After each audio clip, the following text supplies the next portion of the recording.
On the heels of Dino Babers' introductory press conference, this is my conversation with Floyd Little, an extensive broadcast of what Floyd and I had to talk about, starting with, now that the fact that the process is over, does Floyd Little believe that Syracuse has gotten the right guy? That is where we start today in this live show, my conversation with Floyd Little on if he believes truly that Dino Babers was the best person for the job. Well, no question. I mean, we looked at, and I was involved with 4 interviews. I think I missed 2 because I was in Vegas with the ladies basketball team. So I think we may have had 7 or 8. Okay. I was in either 4 or 5. I can't even remember.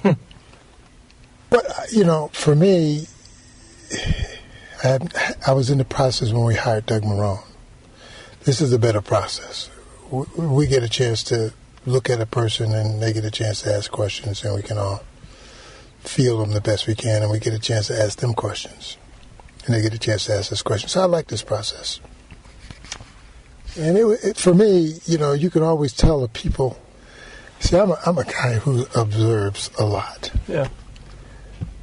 And it's like if you had a dance and you walked across the room and you asked one of the ladies to dance with you, and they said no, they didn't want to dance with you. I can't convince you to dance with me if you don't want to dance with me. Yeah. And there's some of the players, some of the people that we were interviewing didn't want to dance with us. And I knew it myself, but, I needed them to know it. So Dino wanted to dance with us.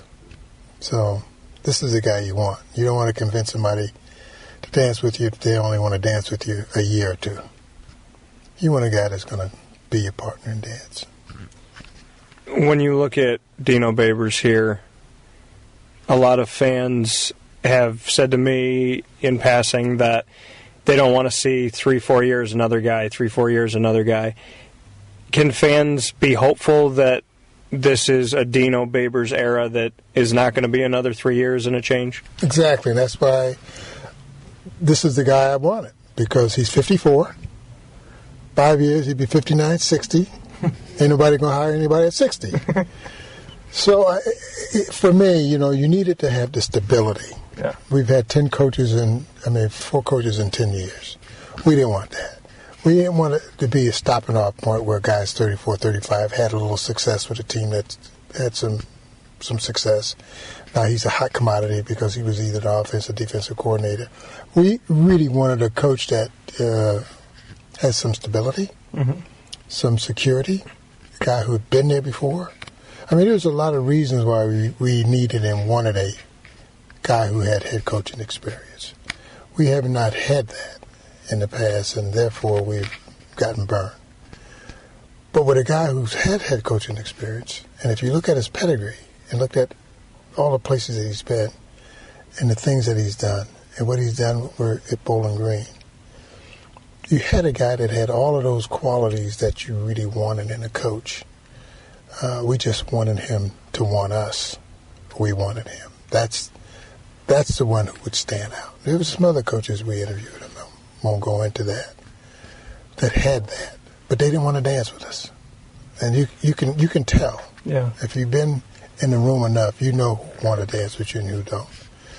And that's why I like Dino more than any of them, because he was a guy, and you heard some of the things he said today, that anybody that committed to Bowling Green, he don't want them to decommit to commit. He's got integrity.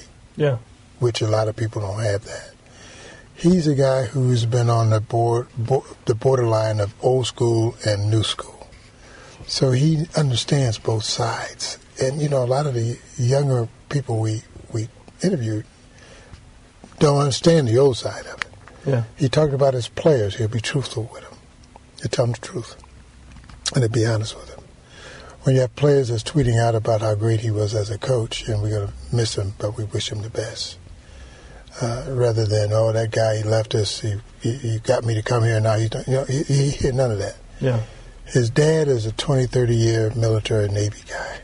He's got that experience of the discipline. I mean, he had all of that. I mean, all the check marks. When you look at a box, when you start checking the boxes, yeah, he checked all the boxes. and a lot of guys didn't check all the boxes. So I think we got the best possible guy we can get. Not going in, I know you don't want to go into the people that were interviewed, but did you walk out of interviews saying we don't want them, or was it they don't want us? Was it mutual? When you look back on some of those people that didn't check all the boxes, how did you leave some of those rooms? Well, I didn't say that, they didn't want us. I just knew. I mean, it's just something you know.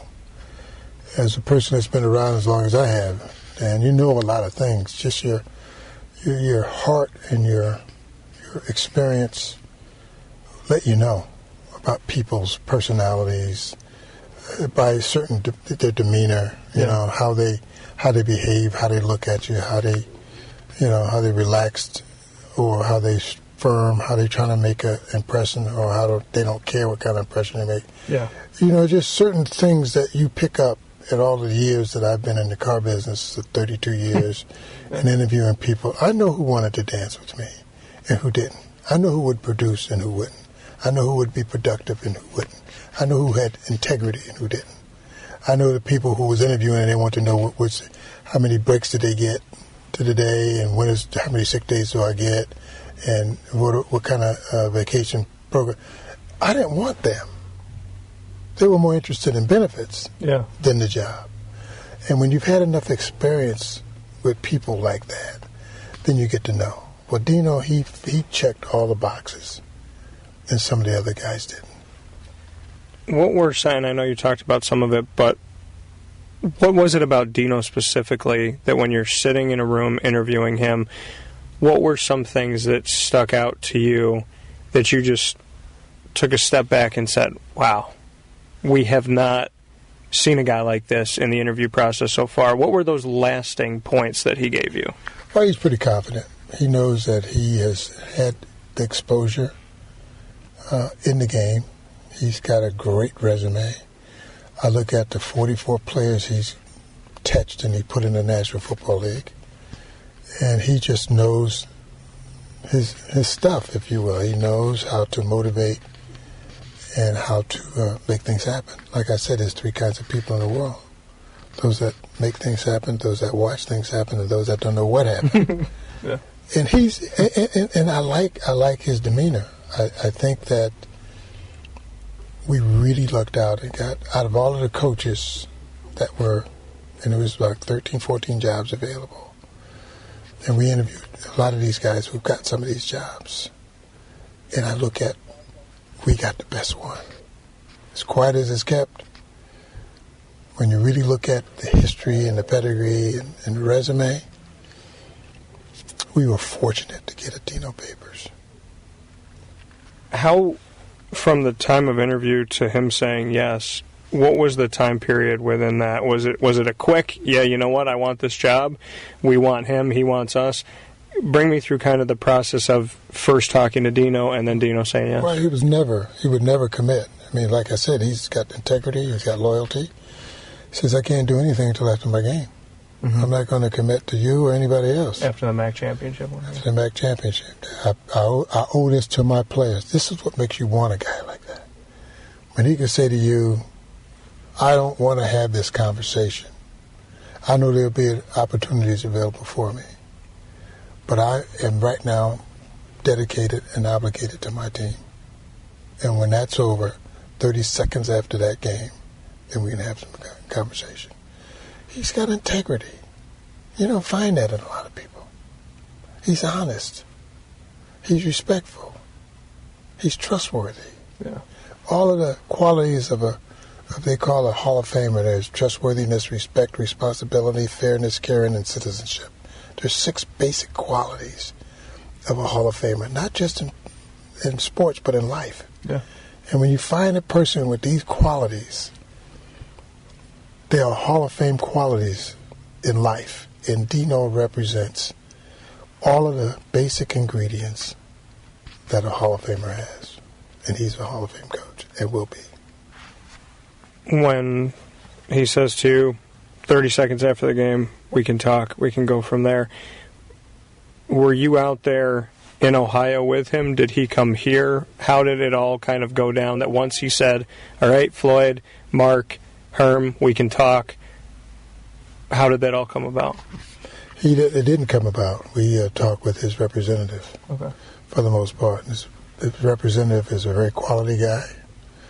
He had conversations with Dino, and he says, when this game is over, we'll have a conversation. We can work out a deal. There you go. I like you guys. I've looked at what you are and who you are, and I think I can make a difference. But I can't tell you until after the game. He already had he did his due diligence. He knows who we are. Knew who I was and who went to school here. He knew what our culture was and our legacy had been, and he wanted to be a part of it. He says, you guys have always had a great educational background. You always wanted to do great things for your student athletes. He said, I want to be a part of that. Being a guy who's an educator himself, master's degree, graduated from Hawaii. His kids are in school and has done well.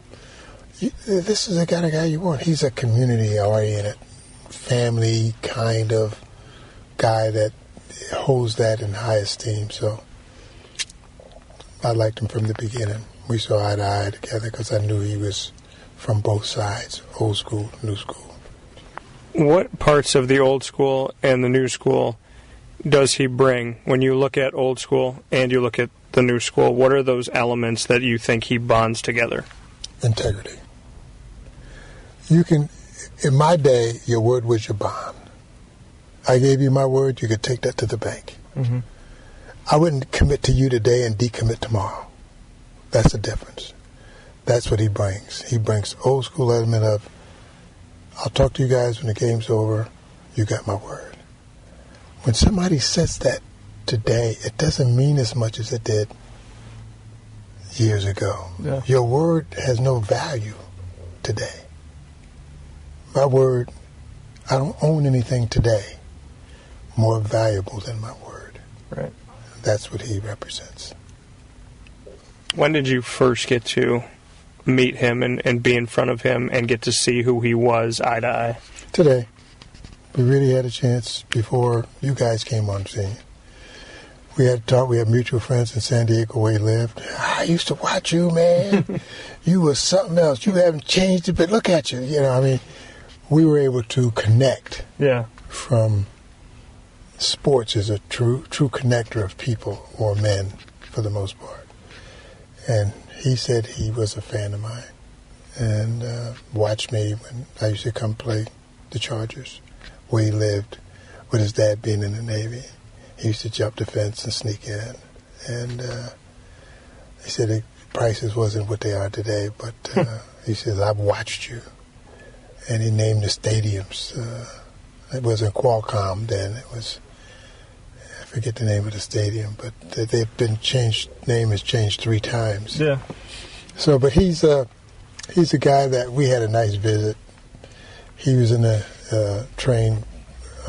He had an opportunity to go to the Naval Academy. I got an appointment from Senator Humphreys before he became vice president to go to Army. I was recruited by General MacArthur down at Waldorf Astoria. So we had, and his dad said, he said, when he decided not to go to Navy, decided to go to Hawaii, he was sharing with me. He says, well, my dad said, I've done a lot of things. I've raised a lot of folk, but I never thought I'd raise a fool. He kind of laughed. We just laughed because his dad wanted him to go to the Naval Academy. Yeah. And just like everybody wanted me to go to West Point. And I decided after speaking with Ernie Davis that I'd come to Syracuse, which is, for me, is one of the best decisions I made. But, having that relationship, that understanding of the two of us had appointments to military academies. He decides to go to Hawaii and captain the team 2 years. I decided to go to Syracuse, captain the team 2 years. Yeah. You know what I'm saying? Yeah. And so we have some things in common, and we were able to, rely on those things that we've had. And coming from a military background, 2 years in military school, I mean, we had a lot to talk about. But there's so many other things that he had to get done. And we'll talk more, later on as he gets settled in. when you look at the history of it all, being the first African-American coach for Syracuse football, does that hold a special weight and a special meaning to you, knowing the barriers that Jim Brown, Ernie Davis, yourself broke down as players?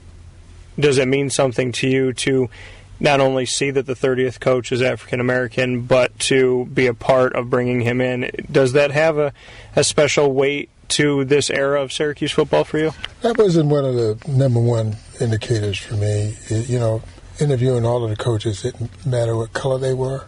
He just happens to be African-American, and I thought being the first one, the 30th in our school's history, that how great is that I'm here. But that wasn't one of the factors. I wasn't trying to please anybody, but putting together the right coach for our program for now. He could have been pink, as far as I was concerned. Yeah. Just saying because of he's being an African American, we should give him consideration. No, his resume speaks for himself. You won't find a better coach for Syracuse University than Coach Babers.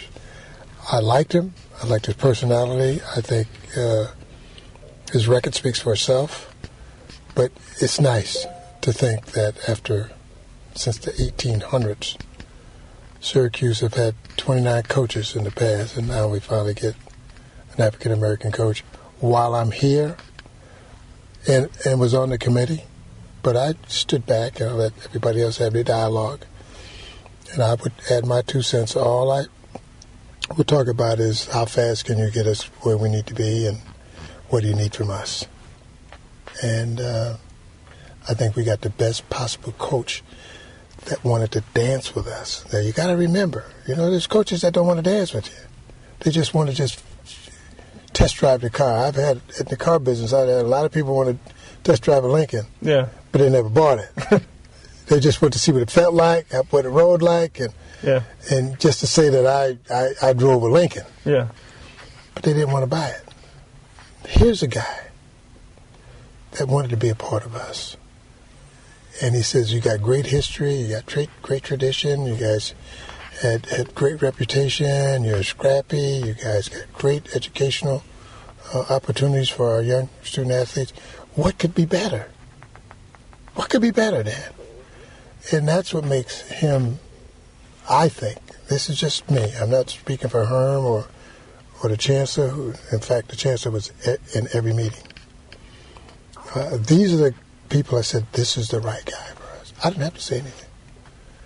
All I have to do is say, yay or nay, or, I had just had one vote. So the majority of the people in the room felt that this guy was the best choice for us. I didn't have to say anything. Before I let you go, on another part of history, doing some research, I believe that this is the first time since 1937 that Syracuse has hired a current head coach to be the next head coach. I believe it's 78 years. Ben Schwartzwalder was, I believe, had not been the head coach. I think he was in the military. Don McPherson was in the NFL as an assistant. Obviously, the more recent coaches, but I believe it's been something like 78 years since a head coach became a head coach. Well, don't you think it's a great hire? We finally got a head coach after 78 years who had the experience. Who had sat in the seat, who's been battle-tested. This is what we needed right now. There's a lot of people out there that say, well, this would be a better fit, better match.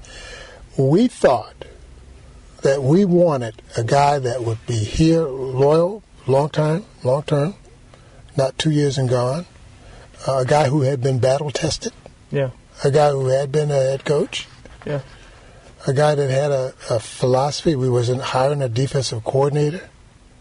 We wasn't hiring an offensive coordinator. We were hiring a coach that understood both sides of the ball and that has some skill levels, that had played at the highest level that you can play at, and had coached at the highest level that you can coach, and had coached a couple of potential Heisman. I knew he had coached RG3. So here's a guy who was a part of a program that was no program to one in the top 10, Baylor. So he's been through that with Broyles. He's been through rebuilding. I don't know that we need to rebuild. We just have to retune, because I think we have players that can play. We just don't have enough of them. So we're not. He's coming with a bunch of freshmen and sophomores. So he don't have a bare cupboard, but he has to do some retweaking and some retooling and get the right system in where the players that we got can take advantage of his system that he has, and he can add to it.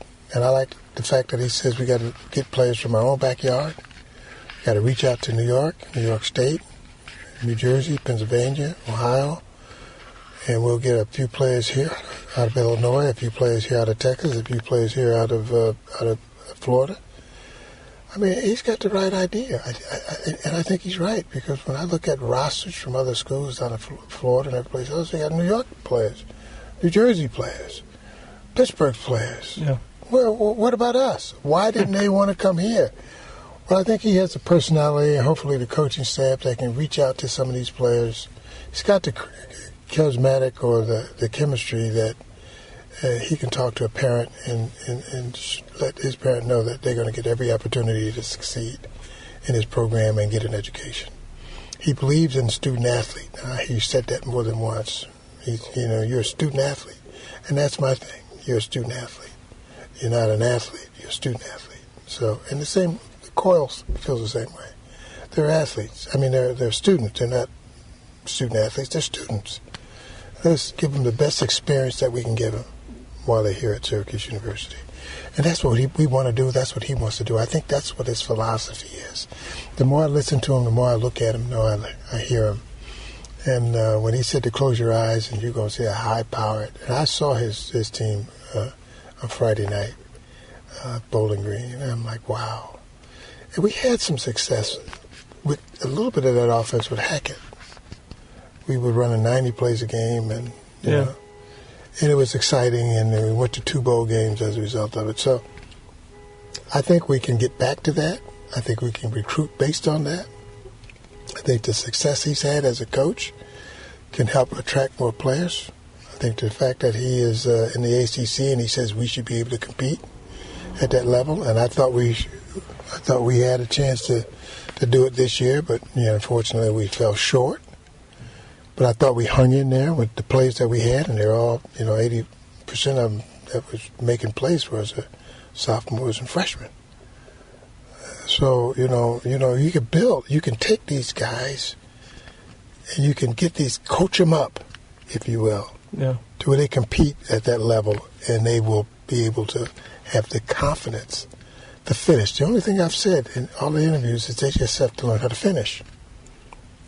When they learn how to finish, and they protect the ball, and make no mistakes, or few mistakes, and have fun. I mean, these are things that are just you should have in college.